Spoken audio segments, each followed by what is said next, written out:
এই যে ভিউয়ার্স দেখছেন, রাজশাহীতে আজকে হঠাৎ করে প্রচুর কুয়াশা আর শীত।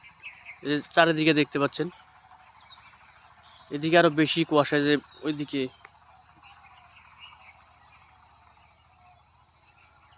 একদম রাজশাহী প্রতি মুহূর্তে খেজুর গুড়ের রসের ভিডিও আপডেট পেতে চ্যানেলটি সাবস্ক্রাইব করে পাশেই থাকবেন।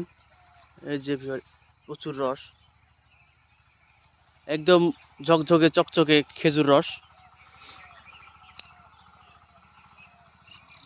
রাজশাহীর চিনি কেমিক্যাল মুক্ত ফরমালিন মুক্ত খেজুর গুড় পেতে আমাদের স্ক্রিনে দেওয়া হোয়াটসঅ্যাপ ইমো নাম্বারে যোগাযোগ করবেন। প্রতি মুহূর্তে সারা Bangladesh point delivery, home delivery খেজুর গুড় দিয়ে থাকি। এই যে ভিউয়ার্স দেখছেন, খুবই সুন্দর খেজুর রস।